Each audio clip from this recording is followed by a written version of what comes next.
તમે માનશો નહીં, અમેરિકામાં છે ને હવે એકદમ વિયર્ડ ટ્રેન્ડ ચાલુ થઈ ગયું છે કે જે ઇન્સ્ટાગ્રામ છે, ફેસબુક છે, અમેરિકન યુટ્યુબર એ લોકો હવે શું કરે છે, એ લોકોને ખબર છે કે આ બધામાં વ્યૂઝ મળશે, તો એ લોકો જાય છે લોકોના ઘરે અને ઠોકે છે અને કહે છે કે ભાઈ, અને કેમેરો આમ સામે જ રાખેલો કે લાઈવ સ્ટ્રીમ કરી રાખે, અને કોને ટાર્ગેટ કરે છે, જે ઇન્ડિયન H1B ટેક વર્કર્સ છે, મતલબ જેની પાસે H1B છે અને એ લોકો ટેકમાં કામ કરી રહ્યા છે, કેમ કે એ લોકોને ખબર છે કે આ શાયદ કાંઈ તો ગપલો થઈ ગયો છે.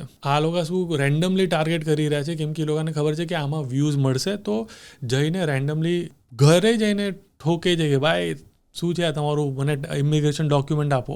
સૌથી પહેલી વાત, અગર આવું થાય, કોઈ બી અમેરિકન હોય એની પાસે કોઈ રાઇટ નથી કે તમને આ ઇમિગ્રેશન ડોક્યુમેન્ટ પૂછે, તમારા ઘરના એન્ટર થાય, તમારો વિડીયો લે.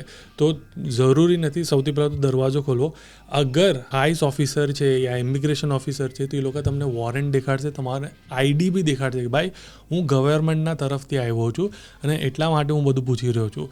પણ અગર એ આમ રેન્ડમ યુટ્યુબર છે કે ઇન્સ્ટાગ્રામ છે, ભાઈ ટિકટોક બનાવી રહ્યો છે અને ખાલી ફોનથી તમારા વિડીયો લે છે, તો સૌથી પહેલાં તો આન્સર કરવાની જરૂરત નથી.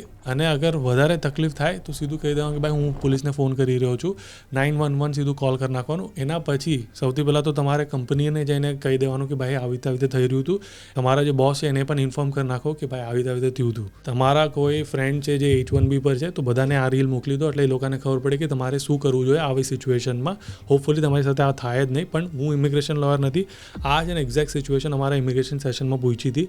તમને અગર નેક્સ્ટ સેશન અટેન્ડ કરવું છે તો કોમેન્ટ કરો વેબિનાર, તમને લિંક મોકલી દઈશ.